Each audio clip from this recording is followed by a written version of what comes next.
جی السلام علیکم ناظرین. کاش مصباح الحق 2007 کے T20 ورلڈ کپ میں وہ شاٹ نہ کھیلتے. کاش سعید اجمل کو 2010 کے ورلڈ کپ میں وہ آخری اوور نہ دیا جاتا. کاش سچن تندولکر کا 2011 کے ورلڈ کپ میں وہ کیچ پکڑ لیا جاتا. کاش 2015 کے ورلڈ کپ میں راحت علی وہ کیچ پکڑ لیتے. کاش 2019 کے ٹورنامنٹ میں ویسٹ انڈیز سے پاکستان نہ ہارتا. کاش حسن علی 2021 کے ورلڈ کپ میں وہ کیچ نہ چھوڑتے. کاش 2022 کے ورلڈ کپ میں شاہین شاہ افریدی انجرڈ نہ ہوتے. کاش 2023 کے ورلڈ کپ میں زمان خان کی بال پر ایج نہ ہوتا. اور کاش 2025 کے ایشیا کپ کے فائنل میں حسین طلعت وہ کیچ پکڑ لیتے.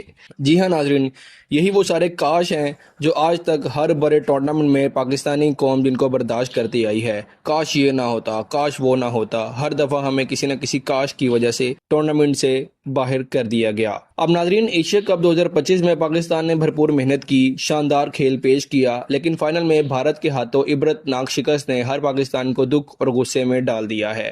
اور ہر کوئی یہی سوال کر رہا ہے کہ کاش حسین طلعت وہ کیچ پکڑ لیتے. اب ناظرین، جیسے ہی پاکستانی کرکٹ ٹیم وطن واپس پہنچی ہے، سب سے بڑا فیصلہ بھی سامنے آ گیا ہے.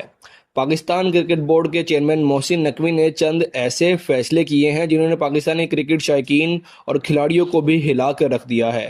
بڑے بڑے ناموں پر پابندی لگا دی گئی ہے، بڑے بڑے ناموں کو ٹیم سے ڈراپ بھی کر دیا گیا ہے، اور NOCs بھی منسوخ کر دیے گئے ہیں، اور ساتھ ہی ساتھ ساؤتھ افریقہ کے خلاف ٹیسٹ ریکارڈ کا اعلان بھی کر دیا گیا ہے، جن میں بہت بڑے پیمانے پر تبدیلیاں بھی دیکھنے میں آئی ہیں. اب ناظرین، سوال یہ پیدا ہوتا ہے کہ آخر اتنا بڑا قدم کیوں اٹھایا گیا؟ اصل بات یہ ہے کہ پاکستان کرکٹ ٹیم کافی لمبے عرصے سے مسائل کا شکار ہے. کبھی کھلاڑیوں کے نخرے ختم نہیں ہوتے، کبھی کرکٹ بورڈ کے غیر سنجیدہ فیصلے ہوتے ہیں، کبھی سیاست اور کبھی کھلاڑیوں کی کمٹمنٹ پر سوالیہ نشان سامنے آ جاتا ہے، اور کبھی کھلاڑی انجرڈ ہو جاتے ہیں، یا کبھی آخری موقع پر آ کر کیچ ڈراپ کر دیتے ہیں یا جلدی آؤٹ ہو جاتے ہیں. اسی وجہ سے شائقین کرکٹ بار بار مایوس ہو جاتے ہیں. محسن نقوی صاحب نے آتے ہی صاف پیغام دے دیا ہے کہ اب کسی کو رعایت نہیں ملے گی، کسی کے ساتھ اب لاڈ پیار نہیں کیا جائے گا، چاہے وہ بابر اعظم ہو، محمد رضوان ہو، سائم ایوب ہو، شاہین شاہ افریدی ہو، سلمان علی آغا ہو، یا کوئی بھی بڑا نام، سب کے لیے ایک ہی قانون ہوگا. سب سے پہلے تو ناظرین، معاملہ یہ ہے کہ تمام پاکستانی کرکٹرز کے اوورسیز لیگ کھیلنے کے پر پابندی لگا دی گئی ہے، اور سب کے NOCs معطل کر دیے گئے ہیں. کھلاڑی ہر وقت بیرون ملک لیگز کھیلنے کے لیے بے چین رہتے تھے، کیونکہ بیرون ملک لیگ کھیلنے سے پیسہ زیادہ ملتا ہے، اس لیے وہ لیگز کو ترجیح دیتے تھے. جب پاکستان کو ضرورت ہوتی ہے تو یا تو وہ تھکے ہوئے ہوتے ہیں، یا زخمی ہوتے ہیں، یا پھر دستیاب ہی نہیں ہوتے. اور ڈومیسٹک کرکٹ جہاں پر پرفارمنسز انکریز ہوتی ہیں، جہاں پر بندہ سیکھتا ہے ڈومیسٹک کرکٹ میں آ کر، وہ کھیلنے کو ترجیح ہی نہیں دیتے. سوال یہ ہے کہ پاکستان کرکٹ ٹیم ان کے بغیر چل سکتی ہے کہ نہیں؟ بالکل چل سکتی ہے، لیکن کیا یہ کھلاڑی پاکستان کے بغیر بڑے بن سکتے ہیں؟ ہرگز نہیں. اگر ان کے لیے پاکستان نہیں ہے تو پھر ان کے لیے لیگز بھی کچھ نہیں ہونی چاہیے. اس لیے فیصلہ ہوا ہے کہ اب کوئی بھی کھلاڑی NOCs کے بغیر لیگ نہیں کھیلے گا، اور جب NOC نہیں ہوگا تو کوئی بھی کھلاڑی انٹرنیشنل لیگ میں نہیں جا سکتا. آپ کے سامنے مثال رکھتے ہیں ناظرین حارث روف کی. اتنے بڑے بڑے دعوے کیے گئے کہ یہ پاکستان کے سب سے بڑے فاسٹ بولر ہیں، لیکن حقیقت یہ ہے کہ انہوں نے صرف آج تک ایک ہی ٹیسٹ میچ کھیلا ہے. ایک ٹیسٹ میچ کھیلنے کے بعد آپ کیسے اپنے آپ کو پاکستان کا مین بولر کہلا سکتے ہیں؟ یہ انصاف نہیں ہے. جب وسیم اکرم دن رات ٹیسٹ کرکٹ کھیلتے تھے، جب وقار یونس، شعیب اختر گھنٹوں طویل سپیلز کرتے تھے، جب عاقب جاوید اور محمد آصف جیسے بولر ڈومیسٹک میں خود کو ثابت کر کے اوپر آئے، تب جا کر وہ سپر سٹار بنے. لیکن آج کے کھلاڑی صرف شارٹ کٹس ڈھونڈتے ہیں. 2-4 لیگ کھیلنی، 2-4 شاندار اوور کروا دیے، اور سمجھتے ہیں کہ ہم پاکستان کے بڑے سٹار ہیں. یہ رویہ اب ختم ہونا چاہیے، اور اب محسن نقوی صاحب کسی کو کوئی بھی رعایت دینے کے موڈ میں نہیں ہیں. اب ذرا بابر اعظم اور محمد رضوان کی ناظرین بات کرتے ہیں. یہ دونوں کھلاڑی اس وقت پاکستانی ٹیم کے بڑے نام ہیں. ان کی صلاحیتوں سے کسی کو انکار نہیں، لیکن ان کا رویہ کافی سوالیہ نشان بن گیا ہے. ایشیا کپ کے فائنل میں جب پاکستان پوری قوم کی نمائندگی کر رہا تھا، جب پوری دنیا کی نظریں اس ٹیم پر تھیں، اس وقت یہ دونوں سوئے ہوئے تھے. ایک ٹویٹ تک نہیں کر سکے، ایک سوشل میڈیا پر پوسٹ تک نہیں کر سکے کہ ہم اپنی ٹیم کو سپورٹ کر رہے ہیں. سوچے یہ رویہ کتنا مایوس کن ہے.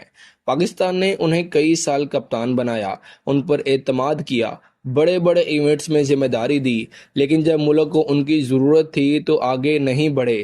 کیا یہ رویہ ایک سپر سٹار کے لیے شایان شان ہے؟ اس کا جواب ناظرین آپ ہی دیجیے گا۔ اس کے علاوہ ناظرین بڑے بڑے کھلاڑی ڈراپ ہوتے رہے، وسیم اکرم بھی ٹیم سے باہر ہوئے، وقار یونس بھی ڈراپ ہوئے، انضمام الحق، یونس خان، محمد یوسف اور شعیب اختر سب کو ٹیم سے باہر بٹھانا پڑا، لیکن انہوں نے ملک سے محبت پر کبھی سمجھوتا نہیں کیا۔ یہ کبھی نہیں کہا کہ ہم پاکستان سے بڑے ہیں، لیکن آج کے کھلاڑی اپنے آپ کو کچھ زیادہ ہی بڑا سمجھنے لگے ہیں۔ یہی وجہ ہے کہ پاکستان کرکٹ بورڈ نے اب فیصلہ کیا ہے کہ اب سب کو اپنی اصلی جگہ دکھائی جائے گی۔ اب ساؤتھ افریقہ کے خلاف ناظرین اسکواڈ کا اعلان کیا گیا، جس میں بابر اعظم کی واپسی ہوئی ہے، اس کے بعد محمد رضوان، شاہین شاہ افریدی اور عبداللہ شفیق بھی اسکواڈ میں واپس آئے ہیں۔ اس کے علاوہ ناظرین امام الحق، سلمان علی آغا، سعود شکیل، عامر جمال، حسن علی اور خرم شہزاد شامل ہیں۔ ساتھ ہی اسپنرز میں نعمان علی، ساجد خان، کامران غلام اور ابرار احمد کو بھی شامل کیا گیا ہے۔ یہ ایک متوازن اسکواڈ ہے اور اس سے امید ہے کہ ٹیم بہترین کارکردگی دکھائے گی، لیکن ناظرین ساتھ ہی محمد عباس کو ٹیم سے باہر کر دیا گیا ہے، حالانکہ لاسٹ سیریز میں وہ بہترین پرفارمر تھے۔ سب سے خوشائند بات یہ ہے کہ عامر جمال کو واپس لایا گیا ہے، جو کہ ایک آل راؤنڈر ہیں اور ٹیم کے لیے بہت ہی قیمتی ثابت ہو سکتے ہیں۔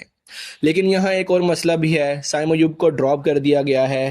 یہ فیصلہ بظاہر تو درست لگ رہا ہے، کیونکہ ان کی پرفارمنس کا معیار اب وہ نہیں رہا جو پہلے تھا، جس کی توقع ان سے کی جاتی تھی۔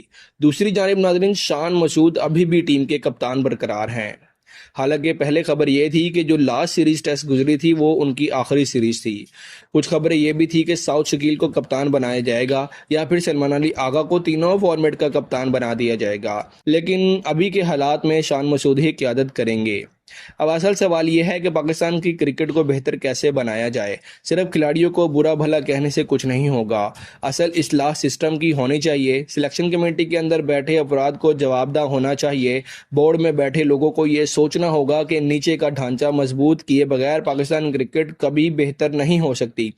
بھارت کی مثال ہمارے سامنے ہے، وہاں رانجی ٹرافی جیسے ٹورنامنٹ ڈومیسٹک میں بہترین کھلاڑی پیدا کر رہے ہیں۔ پلیئرز پہلے وہاں اپنی صلاحیتیں دکھاتے ہیں، پھر آئی پی ایل میں اور پھر انٹرنیشنل تک پہنچتے ہیں، لیکن پاکستان میں بڑے نام ڈومیسٹک کھیلنے کو اپنی توہین سمجھتے ہیں اور یہ رویہ اب ختم ہونا چاہیے۔ Chairman P C B Mohsin Naqvi صاحب نے بھارت کے خلاف ایشیا کپ میں جو موقف اختیار کیا، اس پر سب نے انہیں سراہا، لیکن اب انہیں چاہیے کہ وہ پاکستان کے کرکٹ کو بھی انہی مضبوط اصولوں پر چلائیں، کرکٹ کو کرکٹرز کے حوالے کریں، ایسے لوگوں کے حوالے نہ کریں جنہوں نے ماضی میں 10 بار بورڈ کے اندر بیٹھ کر سسٹم کو تباہ کیا۔ پاکستان کرکٹ بورڈ کو پروفیشنل لوگ چلائیں گے جو کھیل کو بالکل سمجھتے ہیں تو بہترین پرفارمنسز سامنے آئیں گی، جو کھلاڑی کو نیچے سے اوپر لانے کا سسٹم بنائیں، جو ڈومیسٹک کو مضبوط کریں اور جو یقینی بنائیں کہ کوئی بھی کھلاڑی بغیر محنت کے اوپر نہ آئے۔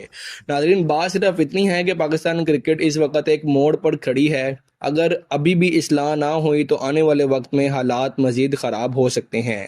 کھلاڑیوں کو یہ سمجھنا ہوگا کہ وہ پاکستان کے بغیر کچھ نہیں ہیں، اور بورڈ کا یہ رویہ سمجھنا ہوگا کہ کھلاڑیوں پر لاڑ پیار ختم ہونا چاہیے۔ ہر کسی کو ڈومیسٹک کھیلنا ہوگا، پرفارم کرنا ہوگا اور اپنی جگہ ٹیم میں ثابت کرنی ہوگی۔ یہی راستہ ہے پاکستان کرکٹ ٹیم کو بچانے کا۔ دوستو یہ تھی آج کی بڑی خبریں، امید کرتا ہوں کہ آپ کو یہ گفتگو پسند آئی ہوگی۔ اپنی رائے آپ کامنٹ سیکشن میں ضرور دیجیے گا کہ پاکستان کی T20 ٹیم کا نیا کپتان کون ہونا چاہیے، شان مسعود، سعود شکیل، سلمان علی آغا یا بابر اعظم یا پھر کوئی اور کھلاڑی۔ ملتے ہیں اگلی ویڈیو میں، تب تک کے لیے اللہ حافظ۔